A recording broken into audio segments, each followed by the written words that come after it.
अब valency concept के बाद अब हमारे पास नया टॉपिक आता है जिसका नाम है मॉलिक्यूलर कंपाउंड्स।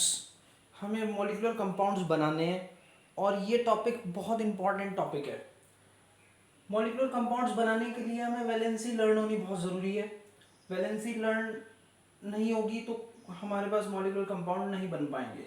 मैं बनाने के लिए आपको एक एग्जाम्पल बता रहा हूँ, उस एग्जाम्पल से क्लियर हो जाएगा। एग्जाम्पल है हमारे पास H2S।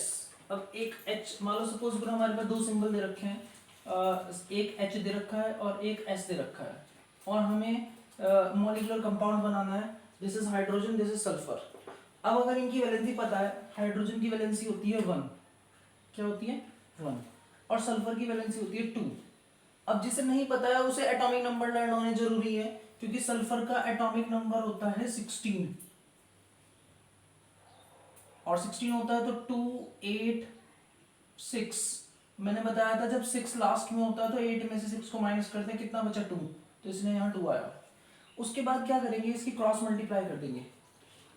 जब हम क्रॉस मल्टीप्लाई करते हैं तो कैसे लिखेंगे, H के लिए तो यहाँ पर आएगा 2 नीचे, और सल्फर S यानी यहाँ 1 है, तो इसका मतलब H2S। तो फॉर्मूला क्या बना हमारे पास, पहला H2S। तो इस तरीके से हम फॉर्मूले बनाएंगे। ये H2S फॉर्मूला हमने बनाया, और बना लेते हैं जैसे कि कार्बन डाइऑक्साइड का फॉर्मूला बनाना है। कार्बन डाइऑक्साइड के फॉर्मूले में हमारे पास दो एलिमेंट गिवन है, एक कार्बन, दूसरा ऑक्सीजन। अब कार्बन की वैलेंसी कितनी होगी, कार्बन का एटॉमिक नंबर होता है हमारे पास कितना, कार्बन का होता है 6, तो 2,4, 4 है लास्ट में, 4 है तो इसकी वैलेंसी कितनी होगी 4। ऑक्सीजन, ऑक्सीजन का एटॉमिक नंबर होता है हमारे पास 8, तो यानी कितना हुआ 2,6, अगेन 6 आ गया, यानी 8 माइनस 6 2, यानी कि ये कितना आ गया 2। ठीक है, जिसे वैलेंसी लर्न नहीं है उसे क्वेश्चन करते करते वैलेंसी लर्न हो जाएंगी। अब यहाँ 4 है, यहाँ 2 है, तो 2 से इसको काट दो, 2 1 2, 2 2 4, जैसे नॉर्मल मैथ्स में काटते हैं।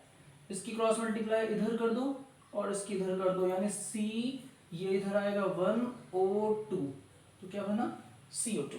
तो फॉर्मूला आ गया हमारे पास CO2। तो ये बहुत सिंपल लॉजिक्स हैं कंपाउंड बनाने के। ठीक है, एक और देखते हैं हम नेक्स्ट, हाइड्रोजन और क्लोराइड के लिए, यानी हाइड्रोजन क्लोराइड मींस H और Cl। H और Cl के देखते हैं, H की वैलेंसी 1 होती है, Cl की वैलेंसी 1 होती है, दोनों का कैंसिल आउट, यानी फॉर्मूला बन जाएगा HCl। इसकी यहाँ पर और ये क्रॉस हुई है, जिसके कारण फॉर्मूला हमारे पास क्या बना, HCl बन गया। ओके, तो ये हमारे पास कंपाउंड की फॉर्म है। एक और देखते हैं हम, एक कंपाउंड नेक्स्ट आता है जिसका नाम है कार्बन टेट्राक्लोराइड। इसे बोलते हैं कार्बन टेट्राक्लोराइड। तो कार्बन टेट्राक्लोराइड की बात करते हैं, कार्बन टेट्राक्लोराइड कैसे होगा, एक कार्बन लेंगे और एक Cl लेंगे।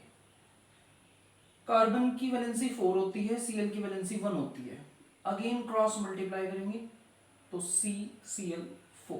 तो ये हमारे पास इस तरीके से सारे कंपाउंड्स बनते जा रहे हैं। ठीक है, बहुत इजी कंसेप्ट है, लेकिन ये बहुत इंपॉर्टेंट कंसेप्ट है। ठीक है, ये कंसेप्ट आना बहुत जरूरी है। अब कुछ कंपाउंड्स ऐसे भी ले लेते हैं, जैसे कि एल्यूमिनियम ऑक्साइड ले लेते हैं। एल्यूमिनियम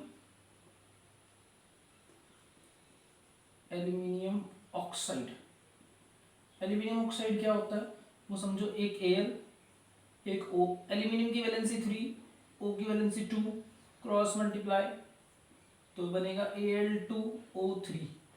ठीक है, अब मैं थोड़ा शॉर्टकट देने जा रहा हूँ। शॉर्टकट समझो, बैंगन, आलू, गाजर, इन थैला। बैंगन का मतलब boron, aluminium, gallium, indium, thallium, इन सब की वैलेंसी 3 होगी, इन सब की वैलेंसी 3 होगी। तो ये शॉर्टकट था। दूसरा शॉर्टकट, फूल, कलियां, बाहर आई, means FCl, Br, I, fluorine, chlorine, bromine, iodine, इन सब की वैलेंसी 1 होगी, इन सब की वैलेंसी 1 होगी। तो इस तरीके से हमारे पास कंपाउंड्स की फॉर्मेशन है। और भी बहुत अच्छे अच्छे शॉर्टकट्स हैं, पहले यहाँ तक आप तैयार करें कंपाउंड बनाने का प्रोसेस। ओके।